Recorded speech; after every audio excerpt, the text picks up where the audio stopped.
Veronique asks, you say to put out quality content daily. Can I add curated content to my own content? If yes, what's the right mix?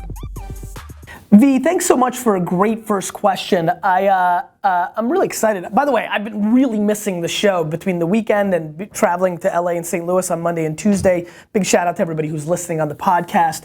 I said watching. I didn't say watching and listening on the intro.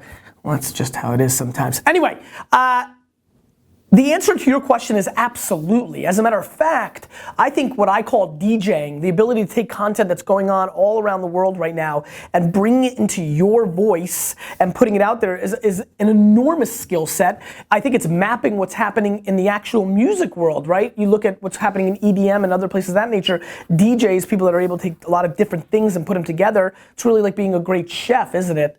So actually, I think one of my biggest weaknesses is my lack of curation, right? Because I take so much pride that the content is mine.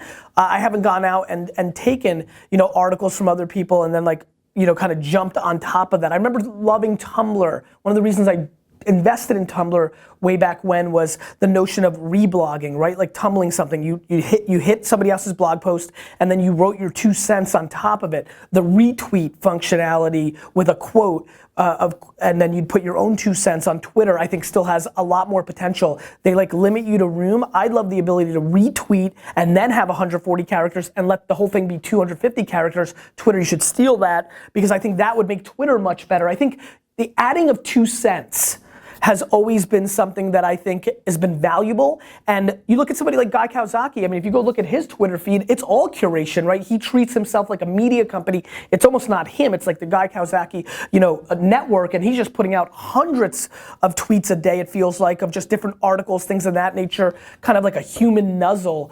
Or a kind of like a human RSS feed. So I think curation of other people's stuff or passing on other headlines is the biggest weakness in my social media content game, and I highly recommend all of you working on it. And if it feels comfortable for a lot of people, I would say here comes a humble brag, and I've been doing a lot of that lately. If you didn't see the latest video,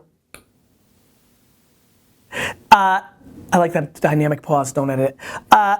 So for me, I think the reason I don't do as much curation is I have the ability to do original content at scale. That's a struggle for a lot of people. So for a lot of people that don't know what to say, the curation of other content and being the news source for somebody and the rest of the world under their context within their genre is, if you're a yoga person or a health person or a pumpkin picker, your 2 cents on Apple Pay or George Clooney's wedding or things of that nature under the context of being a pumpkin picker matters.